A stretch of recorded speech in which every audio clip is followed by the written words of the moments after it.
नमस्कार,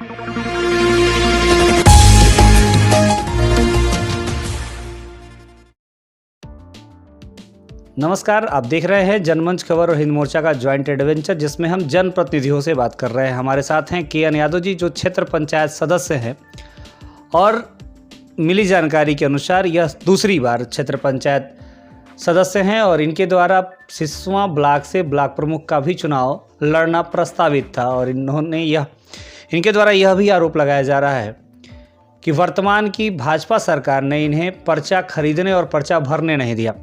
इनसे बात करेंगे और ये जानने की कोशिश करेंगे कि समाजवादी टोपी के साथ बैठा हुआ यह इंसान आखिर में किस तरह के राजनीति से आता है और क्षेत्र पंचायत सदस्य की अपनी भूमिका क्या है, वर्तमान के योगी सरकार के 4 साल के कार्यकाल को कैसे देखते हैं और इनके पिछले कार्यकाल में जब ये क्षेत्र पंचायत सदस्य होंगे तो उसमें और इस वर्तमान कार्यकाल में क्या भिन्नता है। तो स्वागत है सर आपका। धन्यवाद। सबसे पहले तो ये बताइए कि एक क्षेत्र पंचायत सदस्य का अपना दायरा क्या है, वर्क क्या है और किसके लिए वो चुनाव लड़ता है। हम पिछले कार्यकाल में जो बीता हुआ है, वर्तमान काल में तो अभी कोई काम नहीं हुआ है ब्लॉक स्तर से, लेकिन पिछला कार्यकाल जो हमारा रहा सराहनीय था। मुंडेरवा से हम क्षेत्र पंचायत चुने गए थे, मिठौरा ब्लॉक से। हम क्षेत्र पंचायत का जो दायरा होता उससे बढ़ करके लोगों का बिजली का सुविधा, ट्रांसफार्मर क्षमता लोडिंग बढ़वाना, सारे काम हुआ। दर्शकों के लिए बता दूं कि सबसे छोटा संसद हमारे गांव का होता है, जिसमें अध्यक्ष हमारा ग्राम प्रधान होता है और उसके सदस्य होते हैं। सदस्यों के अनुमोदन पर अध्यक्ष के प्रस्ताव के साथ काम किए जाते हैं। उसके बाद की व्यवस्था में क्षेत्र पंचायत सदस्य का अध्यक्ष ब्लॉक प्रमुख होता है और इस छोटे संसद में भी गांव और क्षेत्र पंचायत की विशेषताओं को देखा जाता है, उनके डेवलपमेंट के बारे में चर्चा पर चर्चा की जाती है और उस पर काम किया जाता है। तो पिछले कार्यकाल में आपने काम किया, इस वर्तमान कार्यकाल में जो बातें सामने आ रही हैं कि आप चुनाव लड़ने की कोशिश कर रहे थे, एज ए ब्लॉक प्रमुख आप चुनाव लड़ने वाले थे सिसवा ब्लॉक से, लेकिन आपको नहीं लड़ने दिया गया। क्या था पूरा प्रकरण? वहाँ पर हम लोगों को पर्चा तक खरीदने नहीं दिया। पूरे प्रदेश में यही आतंक मचाया गया।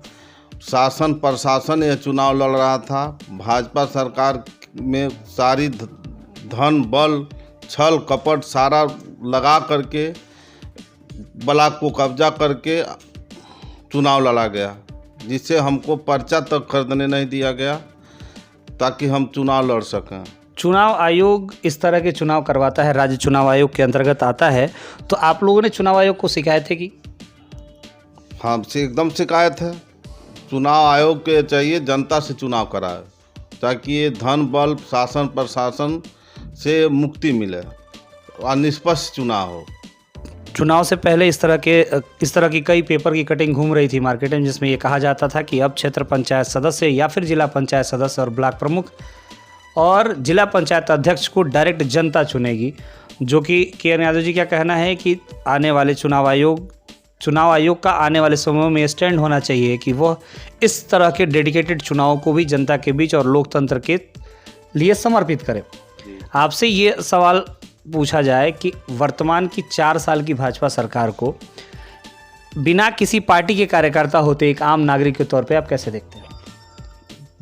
ये डबल इंजन की सरकार जो चल रहा है एकदम विफल है। इसका ड्राइवर भाग गया है। कोई विकास नहीं है। सारी जनता तरह तरह मची है। उद्योग से लेकर के किसान से परेशान है, जनता परेशान है। महंगाई, डीजल, पेट्रोल, तेल, खाद सारे आसमान छू रहे हैं महंगाई से। ये सरकार को जल्द से जल्द हम मांग कर रहे हैं जनता से जी कि इसको चेंज किया जाए, नहीं तो आने वाला समय बहुत भयावह स्थिति बनेगी। तो अभी तो केवल उत्तर प्रदेश में विधानसभा चुनाव और कुछ जगहों पे और विधानसभा चुनाव है, जहां उत्तर प्रदेश में प्रमुखता से अभी कुछ दिनों पहले संत कबीर नगर और कुशीनगर में मुख्यमंत्री का दौरा था और लगातार योजनाओं की बरसात हुई है। ढेर सारे परियोजनाओं का शिलान्यास हुआ है, कुछ का लोकार्पण भी हुआ है। आप कैसे देखते हैं कि आने वाले समय में किसकी तरफ जनता का रुझान और किसकी सरकार बनने वाली है? जनता के रुझान सपा की सरकार के तरफ है। सपा सरकार आने जा रही है, अच्छे खासे सीट से आ रही है। कम से कम 350 से ऊपर सीट सपा जीतने जा रही है। कई जगह इस राजनीतिक कार्यालय में ये भी कहा जाता है कि समाजवादी पार्टी हो या फिर मायावती जी की पार्टी बहुजन समाज पार्टी, जब भी भाजपा सरकार में है और केंद्र में है, ईडी और बाकी सबके दबाव में परेशान रहते हैं और वो खुल के बोल नहीं पाते। विपक्ष का काम होता है, प्रमुख विपक्षी दल विधानसभा में सपा है और 4 साल के कार्यकाल में विधानसभा में किन किन मुद्दों पर सपा ने सवाल उठाए जनता देखती है। एक जनप्रतिनिधि के तौर पर आपके क्षेत्र की क्या क्या समस्या है? हमारे बड़े भाई जिला पंचायत का चुनाव लड़े, उनके खिलाफ जांच कराया जा रहा है भाजपा सरकार के द्वारा।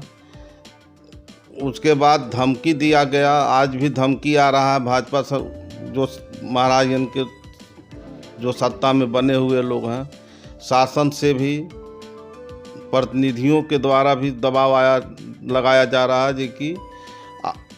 जे कि हमको पर्चा न भरने दिया जाए, लेकिन फिर भी हम उसको पर्चा लिए अपना चुनाव लड़े। उसमें भी धांधली किया गया, उसका जांच करने के लिए हम मांग कर रहे हैं। आपने ढेर सारे आरोप लगाए सत्ता पक्ष पर और डेडिकेटेड चुनाव पर। उम्मीद करते हैं कि आपकी इन मांगों को जो भी लोग देख रहे हैं उस पर अमल करेंगे। और सबसे बड़ी अदालत कहा जाता है लोकतंत्र में, जनता की अदालत है और जनता इन सारे विषयों पर विचार जरूर करेगी। लोकतंत्र के इस स्तंभ में जनता ही सब सर्वोपरि है। आने वाला विधानसभा चुनाव कैसा होगा और जनप्रतिनिधि किन मुद्दों पर चुनाव लड़ेंगे, इस पर कार्यक्रम जारी रहेगा। आपका इस कार्यक्रम को लेकर क्या सोचना है और किस तरह के मुद्दों पर आप इन जनप्रतिनिधियों से बात करना चाहते हैं, प्रमुख विपक्षी दल हो या फिर सत्ताधारी दल, किन मुद्दों को लेकर समाज में जाएगा, उन मुद्दों और अपने क्षेत्रीय समस्याओं को आप हम तक पहुंचाएं। जनमंच खबर और हिंद मोर्चा के ज्वाइंट एडवेंचर को देखने के लिए आपका धन्यवाद। जनमंच खबर देखने के लिए आपका धन्यवाद। हमारे YouTube चैनल को सब्सक्राइब करें, Facebook और Instagram पर फॉलो करें तथा कमेंट में अपनी राय अवश्य दें। धन्यवाद।